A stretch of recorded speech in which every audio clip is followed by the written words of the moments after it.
Welcome to the 31st episode of the Creative Masterminds podcast. Believe that. What's up? Yes, sir. You already know who you got in the house. You have Cast Thrive. What's poppin'? You got Shawn Breeze as well. We are here right now doing a podcast in your face. Anyway, so you already know how we go. Let me say that. Let me say it this way. You usually know how we go. We start with the weekend review and then our topic. But this week it's been a very unfortunate start to the week with the passing of Nipsey Hussle. So We're gonna talk about how Nipsey Hussle influenced us and just pay our respects to Nipsey Hussle. And then we're gonna hop into our weekend review and then the topic.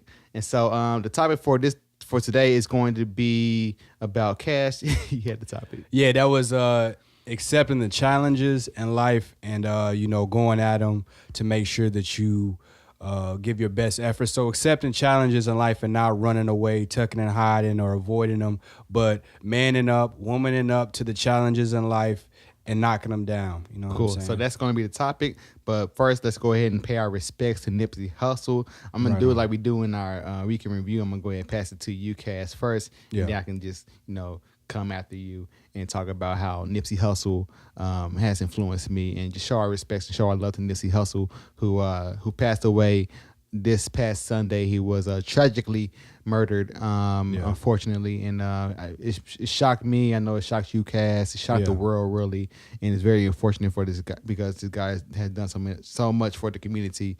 But yeah, Cass, go ahead and talk about how Nipsey Hussle has influenced you and inspired you. For sure, man. Like last year, that Victory Lap was one of the dopest albums of last year. Before that, I listened to his music here and there, but I knew who he was, but I really, with the gang style type of music and all that, it really didn't reel me in. I would listen to it here and there, but, I kind of stay away from that type of stuff. I like, the more creative type of stuff, the more stuff with content of like enlightening the mind and, another versatile, like Andre 3000, like trying different styles and stuff like that. But I knew who he was. And, after seeing him through some interviews, he was like, the type of enlightening the mind, reading books like the Way of the Superior Man. I read that book after watching him talk about it during an interview. Oh, word. Okay. Yeah. Me too. That's funny. Right. Yeah, the Breakfast Club interview. Right. Yeah. Exactly. And, he gave a lot of game, a lot of knowledge of experiences that he went through. And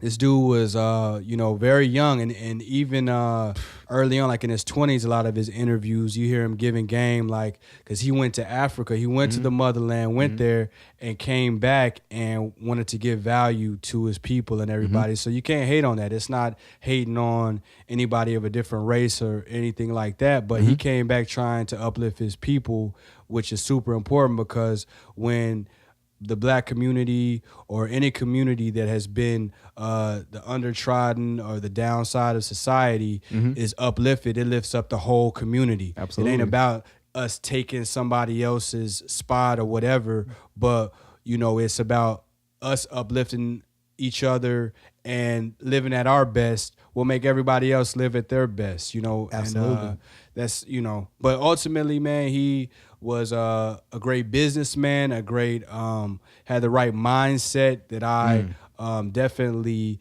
admired and learned a lot from. And his passing gives me, the mindset that I got to push forward. This podcast is about uplifting and giving information that could help somebody. So we're on that same wavelength and we got to push the culture forward and push positivity, love, and growth forward, Absolutely, man. That's well put. I'm not sure how I can come after that, but I'm going to try and just just talk about how Nipsey has affected me, and it has been really in many ways, and like you said, Cass, I watched his interviews. I wasn't really a fan of his music prior. Not that it was bad music. In my opinion, more so like I just wasn't like really into him. I heard of Nipsey Hussle, but I wasn't really into his music like that. But then I was like really a fan of his interviews for real. Right. And then that led me to, checking out Victory Lap I was already prepared to check out Victory Lap before it came, but just his movement, his marketing genius, the fact that he put out that mixtape that cost $100 and sold a good amount of mixtapes from that. Jay-Z actually supported him and bought, I believe, 1,000 of those $100 mixtapes, if I remember correctly. Yeah. And then he put out, I believe, a $1,000 mixtape. And just like he was just a marketing genius, a real student of the game, a very intelligent dude, a dude who wanted to really empower his community. And I want to do that for sure. I want to really help strengthen the community that I'm from and help the community grow and become better. He's about eating healthy, eating right, because he was actually talking about Dr. Sebi, who a person that I follow, like more so like his teachings and just trying to eat healthy, eat better. And actually right now I got this tea with this elderberry in it, which cleans you out really good. And so I'm, just his health kick, his knowledge, his wisdom. He was just a blessing to the world, I would say, for sure. And most definitely. He was only 33 years old, and I'm 33 now. And it was just like a very powerful moment when I found out the news. But like Cass said, it did embolden me to, push forward with the mission, push forward with the cause of just pushing positivity and just helping people grow and become better human beings in general. And so that will definitely be my mission. Nipsey Hussle, you inspire me. Much love to you, Nipsey. Much love to the family and everybody. Straight up. Just love, and love. So, yeah, with that said, let's go ahead and hop into the week in review and talk about what we did for this past week. I guess I can start with the week thing since you started with that. All right, so this past week, I was like, I did a lot of photography stuff. Like I edited some photos for a client of mine, and then I did a photo shoot this past Thursday for this client, which took like an hour or so. But we got it done and everything, and it's pretty fire. I think she's very happy with the photos that I provided for her, and so that's really dope. What else? I did some music stuff. I learned some things from my piano teacher, and so I tried to implement those things that I learned so I can really have that a part of my skill set. And so that was pretty cool. And I think really that's about it. I didn't really do anything else. What about you, Cass? Kicked it with the fam, did some of my fitness classes, coached that, you know what I'm saying? Gave that good energy, getting on people. Hey, let's get it. Yeah. Max out, max effort, all of that, put on my coach hat, spent time with the fam. Like I said, my son had a soccer game, went to that, Oh, nice. Okay. He balled out. See that one time, man. Yeah, he got a goal. Little homie. He got a goal. He could have got more. He was hitting the crossbar a couple of times. He could have had like 4 goals, but I'll deal with him on that. That's good. Is that the Prince? The Prince was doing that? Yeah. Okay, all right, cool. Bet. And so from there, I also started the book The Art of Persuasion, which is a dope book. Yeah, okay. So on that. Let me know what you learned from that for sure, man. Or of course we're gonna share what you learned on here. First chapter. Go ahead, give us something that you learned already from it. That's dope. Okay, from the first chapter, this is like 17 pages or whatever. Yeah. It broke down reaction and response. Like the reaction would be where he broke it down like a way of thinking of it is when you go into to see the doctor or whatever, and they say you had a bad reaction to this medication. So reaction is bad, but a response is you had a good response to this treatment or whatever. So responding is a more positive type of thing where you take your time and you respond rather than a quick reaction, which is and Miles Monroe, like that cat I listened to, he broke that down like the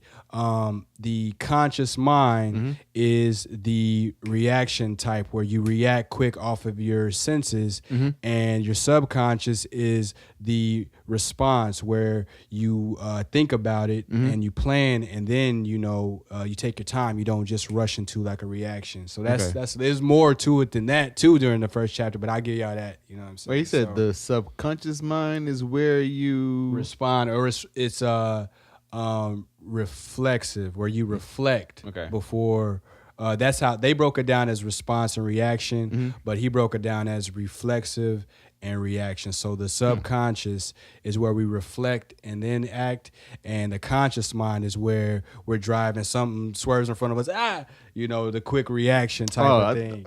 It might be. I'm thinking it might be switch, because I think the subconscious mind was the part that like it's like the autopilot.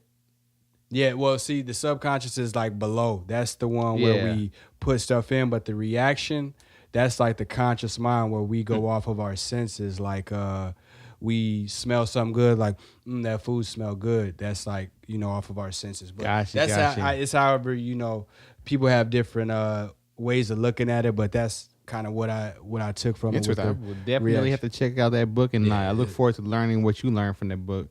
That made me think about the book that I just finished, or I just finished the 10X book by Grant Cardone, and it's a very good book. It's a highly motivational book for sure, and I would highly recommend that. And right now I'm listening to The Richest Man in Babylon, and basically kind of breaks down like the different principles that you should have installed to make sure that you maintain wealth, or you first gain wealth, acquire wealth, and then you able to maintain it.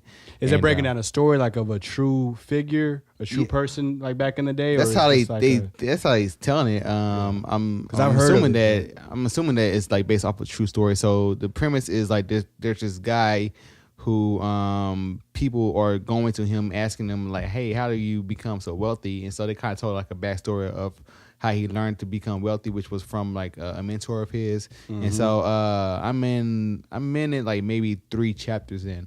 But like first he talk about how, of course, whatever money that you get, that you acquire, immediately save 10% of that, and like live off the 9%, the 90%, my bad, remaining. And then once you do that, what was it? You save 10%.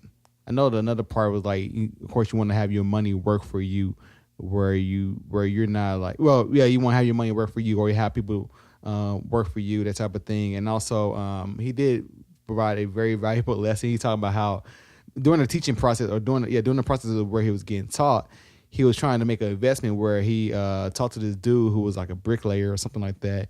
He tried to get this bricklayer, to go buy some jewels in Phoenicia, and the Phoenician area. And the dude, his mentor was like, bro, you're an idiot. Cause why would you talk to a bricklayer about jewels? Like, why don't you go to a jeweler who actually will tell you or can show you where you can get some legit jewels and flip?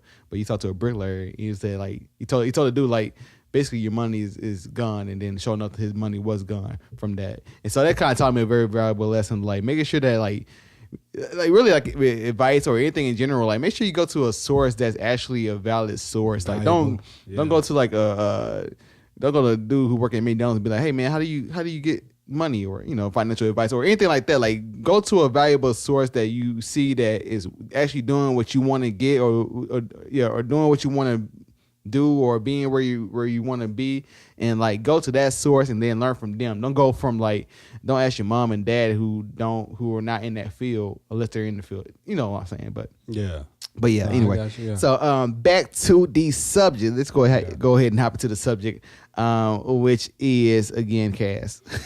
Accepting the challenges of life. And so go ahead and start off and explain what you mean by that, and go into further detail about accepting challenges and stepping up to the plate. Yeah, man, life is full of challenges and different things. That's just part of life. As we progress each day, we go through different situations, and we come across different challenges that could either break us or make us stronger. And I feel like that we have to have the mindset before we even start the day and all that, though. Whatever we come across, the challenges that we come across, that I'm ready and I'm going to accept it. And then I'm going to make sure that I give 100% and I kill it. I knock it down. I make sure that I achieve the goal, or I reach the success that I can in it. You know what I'm saying? It may not be that you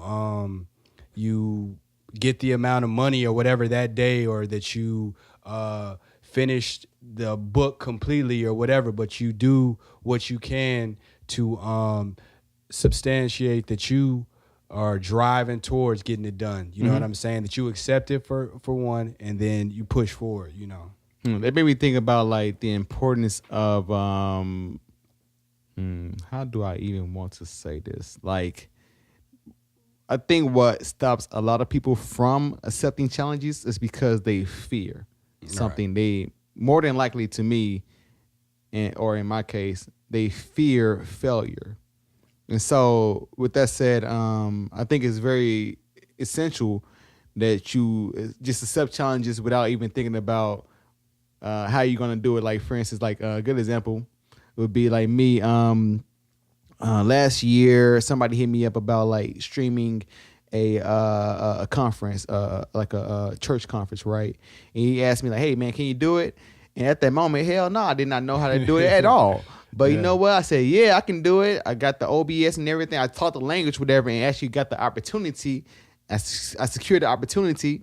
And then I actually figured out, all right, so this is going to be a challenge. All right, let me figure out how I'm going to do it. So I ended up doing my research and then realized that it was like pretty easy. I just needed to buy a few parts that will help me stream live on Facebook, and then I'll be good to go. And so it's actually a point that Grant Gordon, I think that's his name. I can't remember. Anyway, Grant, the dude, 10X dude, he actually said that in his book about like the importance of like just accepting things, and even if you're not even like you may be fearful of it or fearful of doing it, whatever, or even if you don't even know how to do it, just accept it and then give yourself a chance to figure things out. Because you'll learn from it. Yeah, you'll learn from it regardless. Like, all right, either you can fail or succeed, and the thing is, you're gonna learn something in the process anyway. So just go ahead and do it, and just accept the challenge, and then because we know that challenges really help you grow in life, and you need to seek challenges on a continuous basis.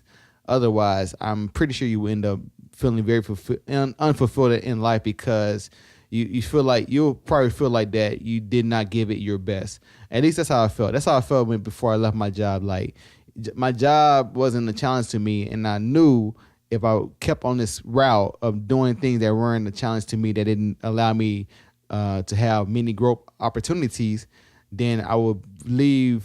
Like, when I check out, I'm like, I'm not fulfilled because I didn't do everything that I wanted to do. Yeah. And so, yeah, for sure, man.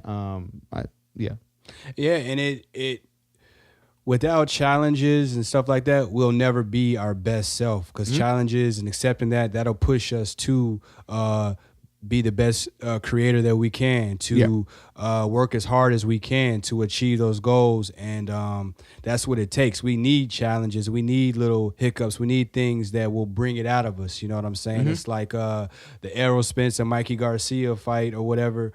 Mikey Garcia stepped up to fight Errol Spence, who was 2 weight classes up. And he said that he needed to do that because he wasn't being challenged where he was. So he stepped up. He got beat down, but he still shout out to Errol Spence for that. Yeah, but you got to commend him for that because he stepped up and he learned from that. You know what I'm saying? So that's super important.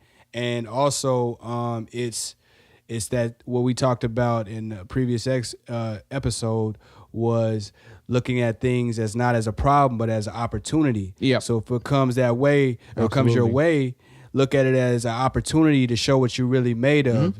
I mean, so many of us, back to like LeBron James and KD and all that, are they really pushing themselves to be the best they can when they went to Miami, when he went to the Golden State Warriors? You know what I'm saying? They kind of took the easy way out, and that's society is seeing that little kids are seeing all that. I'm not mad at the easy route. I'm not bump the easy route, man. Y'all, hey, you do it like Jordan, pimping. You do it like Jordan. You get beat up by Detroit.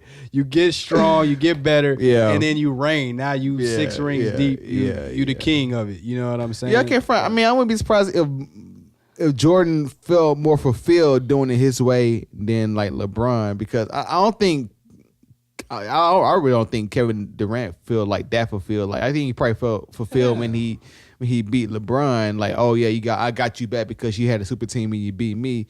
But I think at a certain point, I feel like I just look at him. Sometimes it doesn't seem like he's like that fulfilled from that feat. And you're like, all right, he got the championship, but people still are like talking crazy about his him. game hasn't went to where it could go though. And LeBron James hasn't went to where it kind of stalled them out. Them not allowing themselves to beast out and push themselves the challenge that will make them be even if they were like Charles Barkley and they did not win the ring or Allen Iverson, they still were pushed to their max. We know that they balled out as hard as they can. LeBron, I don't see that he's balled out as hard as he can. KD, no. I'm about to say there's a few things that I've seen. I know we turn to Sports Center right now, but there's a few behavioral traits, I think that's the word, that I witnessed from LeBron that I thought was weird. And then keep in mind also, like, these are coming from like me seeing pictures in different videos or whatever, not really in context sometimes. But anyway, like that one time, there's like a picture or video showing that LeBron James was distancing himself from the team, or he was like very distant from the team. His team got blew out by like a lot of points, the Lakers, whatever. And so like those type of thing, like kind of kind of weird and like just as weird champion behavior. Or I don't know. Like for me, if I'm going down with the ship. If things go bad, that type of thing. I do have that mentality. But dang, I had something before. I can't remember. I forgot what I was gonna say. Man. Yeah, I mean, but ultimately, man, we want to be strong, like across the board. You know what I'm saying? Like we want to push ourselves to be strong, like in the gym or whatever. We don't want to take the easy way out. Oh, it's legs day. Let me go. Avoid it. That's a good point. Like, cause I felt like me working at 9 to 5, and the thing is, the job was not hard at all. I could have just sat there and just collected some checks, but that for me was me taking the easy way out. Yeah, like me going out to where I want to get. You know what I'm saying? Me going into the unknown, because this entrepreneurship is filled with nothing but the unknown. You don't know where your next dollar is coming from, or when your next opportunity is going to happen. And of course, I want to constantly level up on my opportunities that I get. And so with that said, you leave in that world of security. That's a challenge to really take your mind off of being like a security based type of person. Yeah. And always keep your mind on the goal and the bigger picture. But actually just remember what I was going to say. And it's actually come from Nipsey Hussle about like how when you skip the process, when you try to cheat the game, you lose out on the lessons. Right. And I completely agree with that.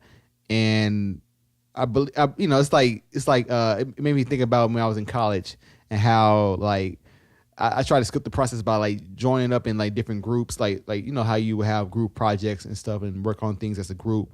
But me, I was a half-ass. I didn't really do anything. I just teamed up with the smart guy. And the thing is, the smart guy, he didn't cheat the process. He went through the process. He learned what he learned. He ended up getting the better job that I wish I had gotten because he didn't skip the process. So that was a good lesson for me that actually came to me today. Like, oh shit. It's very important to never ever try to skip the process and skip these challenges that come your way, because these challenges will give you many, many lessons that will help you become successful and remain successful really in life. But it's like people who win the lottery, like they didn't go through the process of like getting that money. So it's no surprise that 2 years, 5 years later that they broke because they didn't go through the process of getting money. So they don't even know how to manage money. They don't even know how to handle money. Right. So yeah, do not skip the process. Do not skip challenges. Face challenges. Challenges are very important because they will lead to growth. For sure, man. And if you do skip the process, then you got gaps. Yeah. You know what I'm saying? Yeah. That's, gaps of knowledge. And then then what happens? Like because usually something is going to happen that will cause you to have that knowledge, or you wish you would have had that knowledge. Then things could either go, or you can either like find like a specialist to help you in a situation, or you can be arrogant and do nothing and then things fall apart. But yeah, don't skip the process. Don't skip challenges. Anything that you want to get in life, it's going to be a challenge for sure. And so you just have to be very resilient and very focused, and just maintain focus at all times in face of challenges for sure. Yeah. we're stronger than we've been led on to believe. Absolutely. And the way we've been conditioned and all that. So we got to push ourselves, man. Probably do a podcast about belief. I'm not sure if we did one already, but we've been mentally, I guess I want to say programmed. Yeah, I'll say that. Programmed to just think and behave a certain way. Like, for instance, you know a word I started to hate now? I'm starting to hate the word realistic. I hate that word now. I hate, cause realistic is basically what just has been done before. Mm-hmm. Like, can you say that, all right, like at a certain point in time, like before planes were invented, people were talking about, I'm flying in the air. And somebody would have said, that's not realistic. Right. But now planes exist. Maybe in the 80s, we would talk about, hey, we're going to have touchscreen phones. Touchscreen phones? What are you talking about? Touchscreen phones exist now. Just because I just said that maybe hopefully you can get something from that. But now I'm starting to really hate the word realistic because I think it's a dumbass word now. Because it's just basically based off of what things have done before. But I feel like I'm an innovator and I can create things that are new. An innovator and a inventor. And so I don't play by the realistic role. I do play by the probability role. I mean, I do play by probability to a certain degree, but I'm not going to allow what's realistic, which is basically what has been done before, deter me from doing something. That's like a sidebar, but I hate that word now. I got you, man. And it's like this, man.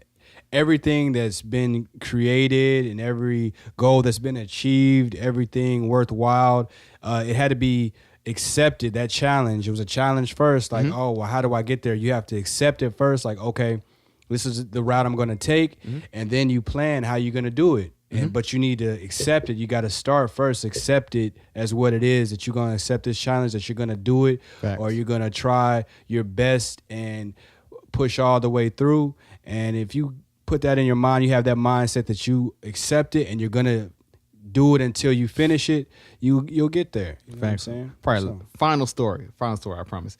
It made me think about what you just said. Made me think about I think his name is Henry Ford, right? The creator of Ford. Yeah. So he talked about this. I got the story from Think and Grow Rich.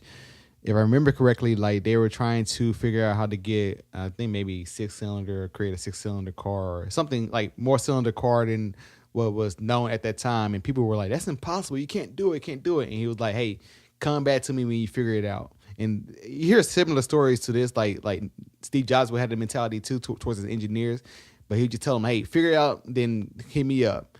Then, some way, somehow they figure it out.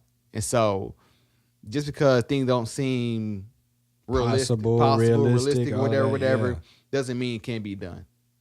Point is, so if you can, and that's the thing. If you can think it, then it can be done. You just you gotta accept the challenge. I want to add that belief to it. I think and believe. When you think and believe, I mean, you gotta have faith in it. You gotta, yeah.